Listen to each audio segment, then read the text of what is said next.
आओ साईं। ओम श्री साईं नाथाय नमः। आज बाबा की कृपा और आशीर्वाद से आज अध्याय 5 का श्रवण करेंगे। चांद पाटिल की बारात के साथ श्री साईं बाबा का पुनः आगमन, अभिनंदन तथा श्री साईं शब्द से संबोधन, अन्य संतों से भेंट, वेशभूषा व नित्य कार्यक्रम, पादुकाओं की कथा, मोहिदीन के साथ कुश्ती, मोहिदीन का जीवन परिवर्तन, जल का तेल में रूपांतरण, मिथ्या गुरु जौहर अली। जैसा गत अध्याय में कहा गया है, मैं अब श्री साईं बाबा के शिरडी से अंतर ध्यान होने के पश्चात उनका शिरडी में पुनः किस प्रकार आगमन हुआ, इसका वर्णन करूंगा। चांद पाटिल की बारात के साथ पुनः आगमन। जिला औरंगाबाद निजाम स्टेट के धूप गांव में चांद पाटिल नामक एक धनवान मुस्लिम रहते थे। जब वे औरंगाबाद को जा रहे थे तो मार्ग में उनकी घोड़ी खो गई। 2 मास तक उन्होंने उसकी खोज में घोर परिश्रम किया, परंतु उसका कहीं पता ना चल सका। अंत में वे निराश होकर उसकी जिन को पीठ पर लटकाए औरंगाबाद को लौट रहे थे। तब लगभग 14 मील चलने के पश्चात उन्होंने एक आम वृक्ष के नीचे एक फकीर को चिलम तैयार करते देखा, जिसके सिर पर एक टोपी, तन पर कफनी और पास में एक सटका था। फकीर के बुलाने पर चांद पाटिल उनके पास पहुँचे। जिन देखते ही फकीर ने पूछा, यह जिन कैसी? चांद पाटिल ने निराशा के स्वर में कहा, क्या कहूँ, मेरी एक घोड़ी थी, वह खो गई है और यह उसी की जिन है। फकीर बोले, थोड़ा नाले की ओर भी तो ढूंढो। चांद पाटिल नाले के समीप गए तो अपनी घोड़ी को वहां चरते देखकर उन्हें महान आश्चर्य हुआ। उन्होंने सोचा कि फकीर कोई सामान्य व्यक्ति नहीं, वरन कोई उच्च कोटि का मानव दिखलाई पड़ता है। घोड़ी को साथ लेकर जब वे फकीर के पास लौट कर आए, तब तक चिलम भरकर तैयार हो चुकी थी। केवल 2 वस्तुओं की और आवश्यकता रह गई थी, एक तो चिलम सुलगाने के लिए अग्नि और दूसरा साफी को गीला करने के लिए जल। फकीर ने अपना चिमटा भूमि में घुसेड़ कर ऊपर खींचा तो उसके साथ ही एक प्रज्वलित अंगार बाहर निकला और वह अंगार चिलम पर रखा गया। फिर फकीर ने सटके से ज्यों ही बलपूर्वक जमीन पर प्रहार किया, त्यों ही वहां से पानी निकलने लगा और उसने साफी को भिगोकर चिलम को लपेट लिया। इस प्रकार सब प्रबंध कर फकीर ने चिलम पी और तत्पश्चात चांद पाटिल को भी दी। यह सब चमत्कार देखकर चांद पाटिल को बड़ा विस्मय हुआ। चांद पाटिल ने फकीर से अपने घर चलने का आग्रह किया। दूसरे दिन चांद पाटिल के साथ फकीर उनके घर चला गया और वहां कुछ समय तक रहा। पाटिल धूप गांव का अधिकारी था। उसके घर पर अपने साले के लड़के का विवाह होने वाला था और बारात शिरडी को जाने वाली थी। इसलिए चांद पाटिल शिरडी को प्रस्थान करने का पूर्ण प्रबंध करने लगा। फकीर भी बारात के साथ ही गया। विवाह निर्विघ्न समाप्त हो गया और बारात कुशलता पूर्वक धूप गांव को लौट आई, परंतु फकीर शिरडी में ही रुक गया और जीवन पर्यंत वहीं रहा। फकीर को साई नाम कैसे प्राप्त हुआ? जब बारात शिरडी में पहुंची तो खंडोबा के मंदिर के समीप मालसापति जी के खेत में एक वृक्ष के नीचे ठहराई गई। खंडोबा के मंदिर के सामने ही सब बैलगाड़ियां खोल दी गईं और बारात के सब लोग एक एक करके नीचे उतरने लगे।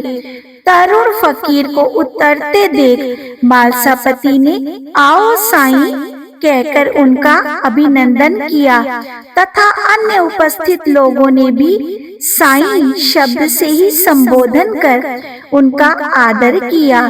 इसके पश्चात वे साईं नाम से ही प्रसिद्ध हो गए। अन्य संतों से संपर्क।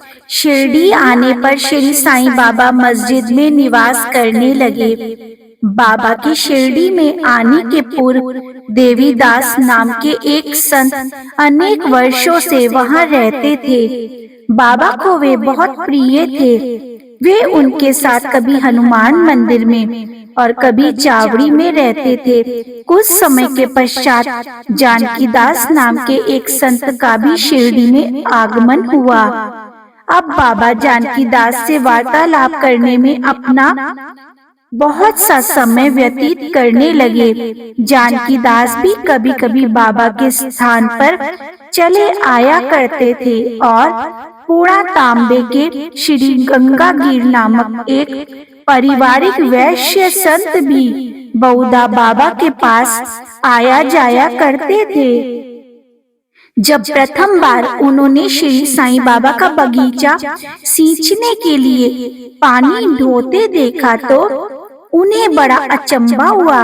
वे स्पष्ट शब्दों में कहने लगे कि शिरडी परम भाग्यशाली है, जहाँ एक अमूल्य हीरा है।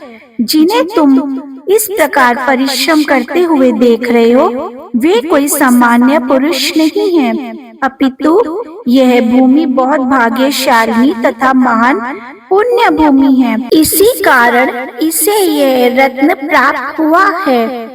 इसी प्रकार श्री अक्कलकोट महाराज के एक प्रसिद्ध शिष्य संत आनंदनाथ येवला मठ, जो कुछ शिरडी निवासियों के साथ शिरडी पधारे, उन्होंने भी स्पष्ट कहा कि यद्यपि बाह्य दृष्टि से ये साधारण व्यक्ति जैसे प्रतीत होते हैं, परंतु ये सचमुच असाधारण व्यक्ति हैं। इसका तुम लोगों को भविष्य में अनुभव होगा।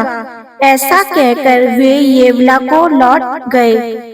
यह उस समय की बात है जब शिरडी बहुत ही साधारण सा गांव था और साईं बाबा छोटी उम्र के थे। बाबा का रहन सहन व नित्य कार्यक्रम।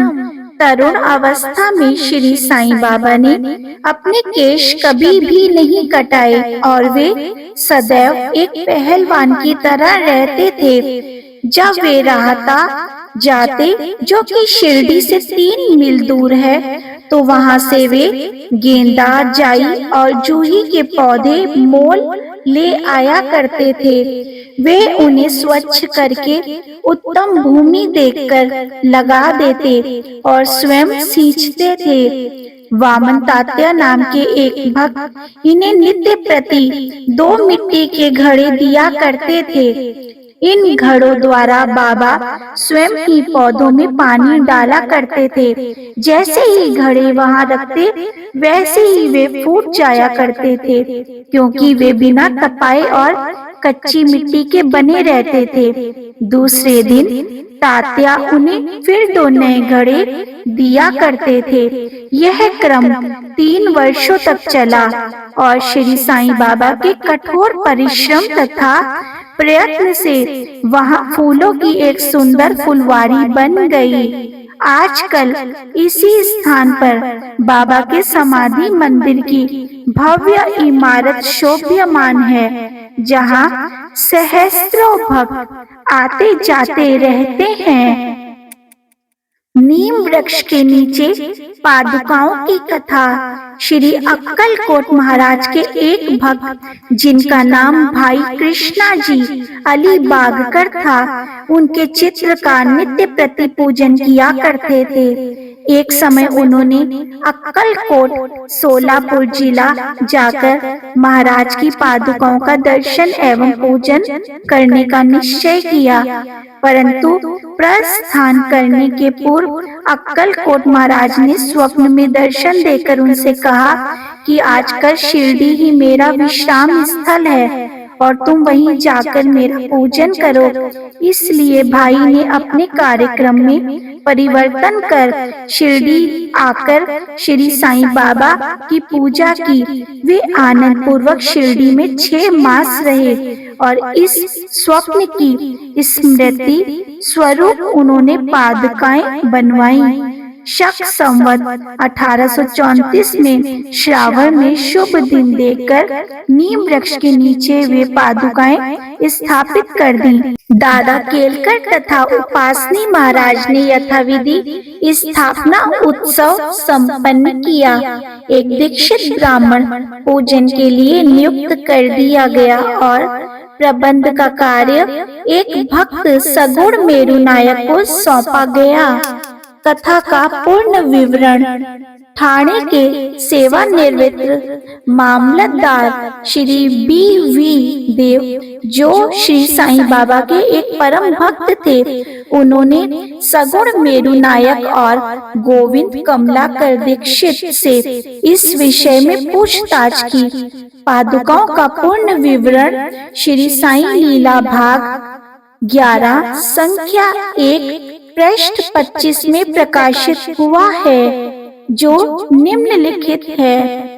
शक संवत 1834 सन 1912 में बंबई के एक भक्त डॉक्टर रामराव कोठारे बाबा के दर्शनार्थ शिरडी आए। उनका कंपाउंडर और उनके एक मित्र भाई कृष्ण जी अलीबागकर भी उनके साथ में थे। कंपाउंडर और भाई की सगुण मेरु नायक तथा जी के दीक्षित से घनिष्ठ दोस्ती हो गई। अन्य विषयों पर भी चर्चा करते समय इन लोगों को विचार आया कि श्री साईं बाबा के शिरडी में प्रथम आगमन तथा पवित्र नीम वृक्ष के नीचे निवास करने की ऐतिहासिक स्मृति के उपलक्ष्य में क्यों न पादुकाएं स्थापित की जाएं। जब पादुकाओं के निर्माण पर विचार विमर्श होने लगा, तब भाई के मित्र कंपाउंडर ने कहा कि यदि यह बात मेरे स्वामी कोठारे को विदित हो जाए तो वे इस कार्य के निमित्त अति सुंदर पादुकाएं बनवा देंगे। उन्होंने शिरडी आकर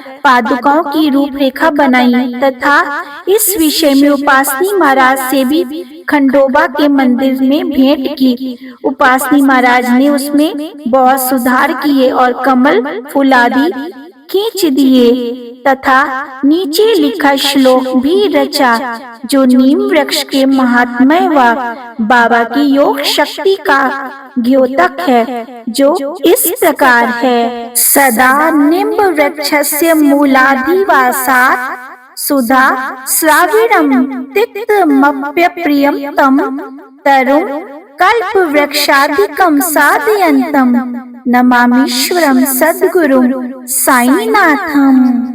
अतः मैं भगवान साईनाथ को नमन करता हूँ, जिनका सानिध्य पाकर नीम वृक्ष कटु तथा अप्रिय होते हुए भी अमृत वर्षा करता था।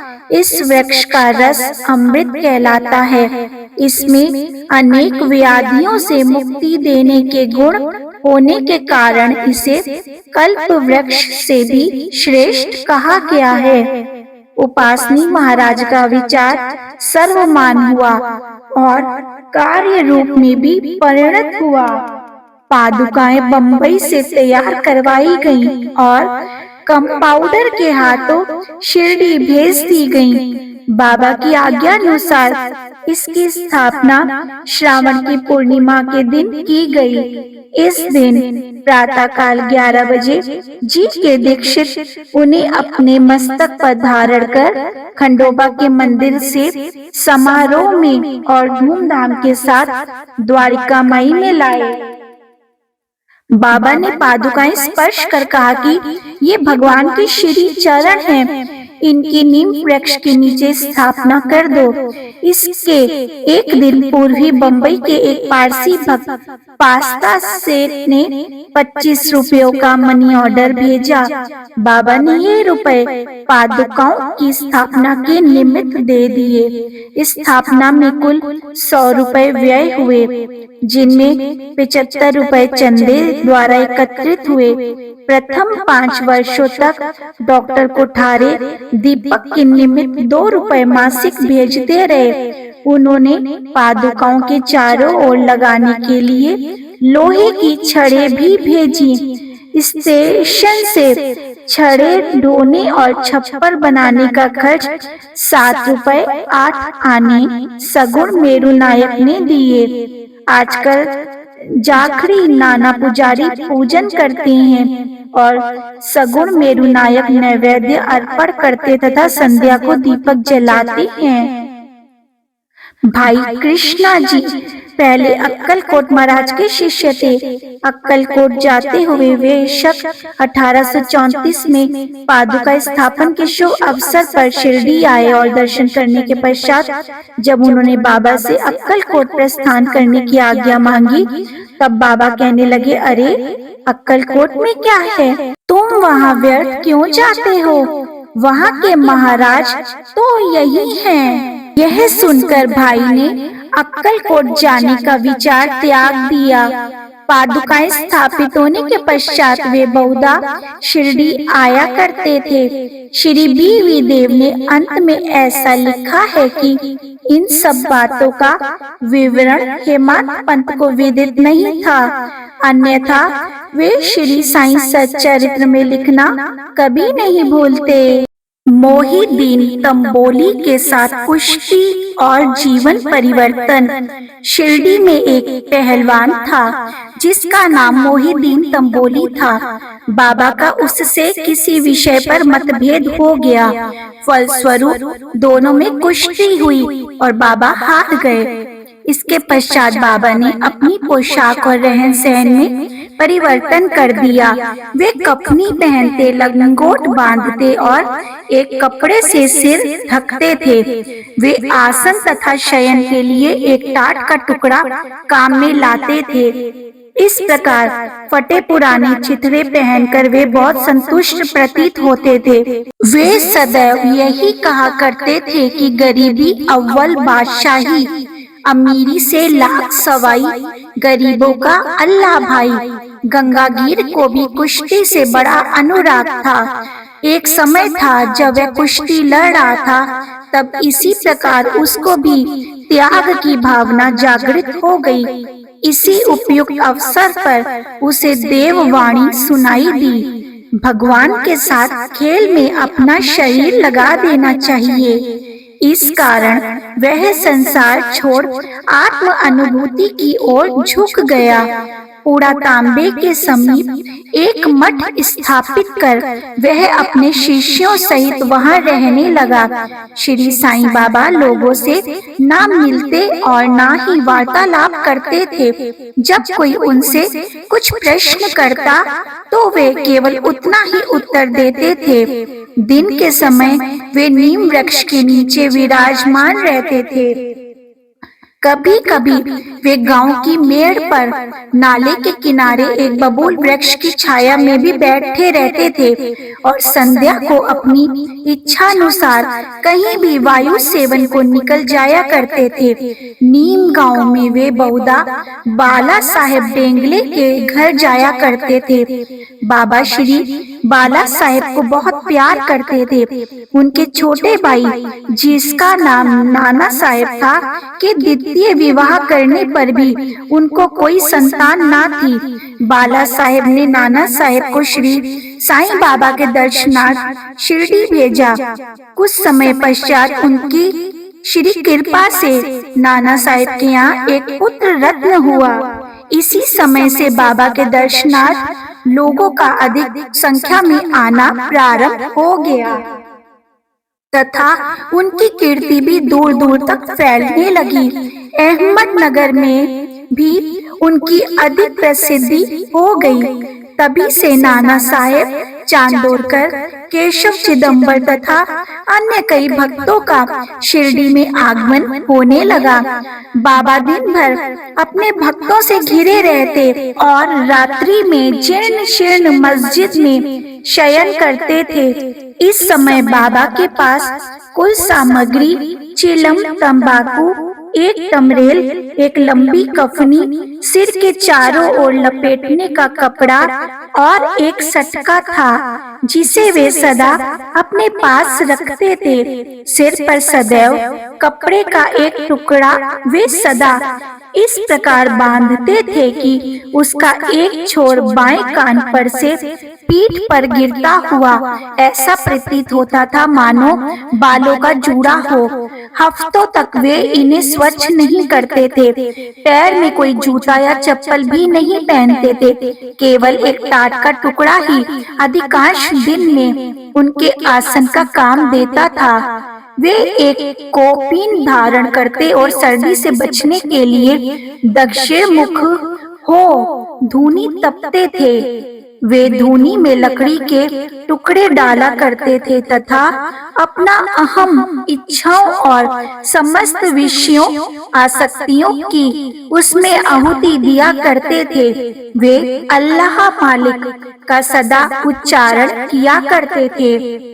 जिस मस्जिद में वे पधारे थे उसमें केवल 2 कमरों के बराबर लंबी जगह थी और यहीं सब भक्त उनके दर्शन करते थे। 1912 के पश्चात कुछ परिवर्तन हुआ। पुरानी मस्जिद का जीर्णोद्धार हो गया और उसमें एक फर्श भी बनाया गया। मस्जिद में निवास करने के पूर्व बाबा दीर्घकाल तक तकिया में रहे। वे पैरों में घुंघरू बांधकर प्रेम विहट्टल होकर सुंदर नृत्य व गायन भी करते थे। जल का तेल में परिवर्तन। बाबा को प्रकाश से बड़ा अनुराग था। वे संध्या समय दुकानदारों से भिक्षा में तेल मांग लेते थे तथा दीप मालाओं से मस्जिद को सजाकर रात्रि भर दीपक जलाया करते थे। यह क्रम कुछ दिनों तक ठीक इसी प्रकार चलता रहा।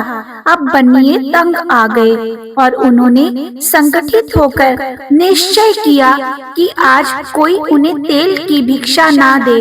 नित्य नियमानुसार जब बाबा तेल मांगने पहुँचे तो प्रत्येक स्थान पर उनका नकारात्मक उत्तर से स्वागत हुआ। किसी से कुछ कहे बिना बाबा मस्जिद को लौट आए और सूखी बत्तियां दियों में डाल दी।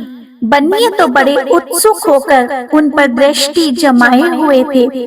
बाबा ने टमरेल उठाया जिसमें बिल्कुल थोड़ा सा तेल था। उन्होंने उसमें पानी मिलाया और वह तेल मिश्रित जल वे पी गए। उन्होंने उसे पुनः 3 पार्ट में उगल दिया और वही तेलिया पानी दियों में डालकर उन्हें जला दिया।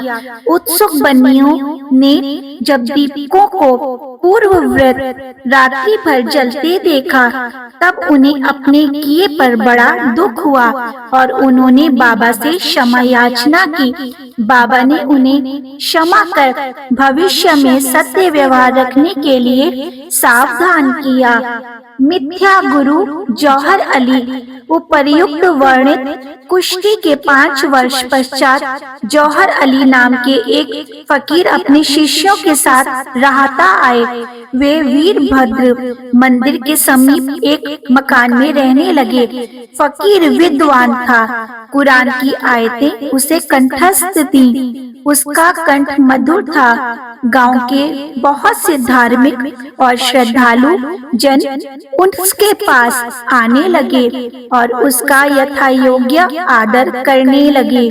लोगों से आर्थिक सहायता प्राप्त कर उसने वीरभद्र मंदिर के पास एक ईदगाह बनाने का निश्चय किया। इस विषय को लेकर कुछ झगड़ा हो गया जिसके फलस्वरूप जौहर अली राहता छोड़ शिरडी आया और बाबा के साथ मस्जिद में निवास करने लगा। उसने अपनी मधुर वाणी से लोगों का मन जीत लिया। वह बाबा को भी अपना शिष्य बताने लगा। बाबा ने कोई आपत्ति नहीं की और उसका शिष्य होना स्वीकार कर लिया। तब गुरु और शिष्य दोनों पुनः राहता में आकर रहने लगे। गुरु शिष्य की योग्यता से अनभिज्ञ था, परंतु शिष्य गुरु के दोषों से पूर्ण परिचित था। इतने पर भी बाबा ने कभी उसका अनादर नहीं किया और पूर्ण लगन से अपना कर्तव्य निभाते रहे और उसकी अनेक प्रकार से सेवा की। वे दोनों कभी कभी शिरडी भी आया करते थे, परंतु मुख्य निवास राहता में ही था। श्री बाबा के प्रेमी भक्तों को उनका दूर राहता में रहना अच्छा नहीं लगता था, इसीलिए वे सब मिलकर बाबा को शिरडी वापस लाने के लिए गए। इन लोगों की ईदगाह के समीप बाबा से भेंट हुई और उन्हें अपने आगमन का हेतु बतलाया। बाबा ने उन लोगों को समझाया कि फकीर के आने के पूर्व ही आप लोग शिरडी लौट जाएं। इस प्रकार वार्तालाप हो ही रही थी कि इतने में फकीर आ पहुँचे। इस प्रकार अपने शिष्य को वहां से ले जाने का खूब प्रयत्न करते देखकर वे बहुत क्रोधित हुए। कुछ वाद विवाद के पश्चात स्थिति में परिवर्तन हो गया और अंत में यह निर्णय हुआ कि फकीर व शिष्य दोनों ही शिरडी में निवास करें और इसलिए वे शिरडी में आकर रहने लगे। कुछ दिनों के बाद देवीदास ने गुरु की परीक्षा की और उसमें कुछ कमी पाई। चांद पाटिल की बारात के साथ जब बाबा शिरडी में आए थे, उससे 12 वर्ष पूर्व देवीदास लगभग 10 या 11 उम्र की अवस्था में शिरडी आए थे और हनुमान मंदिर में रहते थे। देवीदास सुडौल सुंदर आकृति तथा तीक्ष्ण बुद्धि के थे। वे त्याग की साक्षात मूर्ति तथा अगाध ज्ञानी थे। बहुत से सज्जन जैसे तात्या कोटे, काशीनाथ व अन्य लोग उन्हें अपने गुरु समान मानते थे। लोग जौहर अली को उनके सम्मुख लाए। विवाद में जौहर अली बुरी तरह पराजित हुआ और शिरडी छोड़ बैजापुर को भाग गया। वह अनेक वर्षों के पश्चात शिरडी आया और श्री साईं बाबा की चरण वंदना की। उसका यह भ्रम था कि वह स्वयं गुरु था और श्री साईं बाबा उनके शिष्य। अब दूर हो चुका था। श्री साईं बाबा उसे गुरु समान ही आदर करते थे। उसका स्मरण कर उसे बहुत पश्चाताप हुआ। इस प्रकार श्री साईं बाबा ने अपने प्रत्यक्ष आचरण से आदर्श उपस्थित किया कि अहंकार से किस प्रकार छुटकारा पाकर शिष्य के कर्तव्यों का पालन कर किस तरह आत्मानुभव की ओर अग्रसर होना चाहिए। ऊपर वर्णित कथा मालसापति जी के कथानुसार है। अगले अध्याय में रामनवमी का त्योहार, मस्जिद की पूर्व हालत एवं पश्चात उसके जीर्णोद्धार इत्यादि का वर्णन होगा। श्री सद्गुरु साईनाथ अर्पणमस्तु। शुभम भवतु। अनंत कोटि ब्रह्मांड नायक राजाधिराज योगीराज परब्रह्म श्री सच्चिदानंद सद्गुरु साईनाथ महाराज की जय।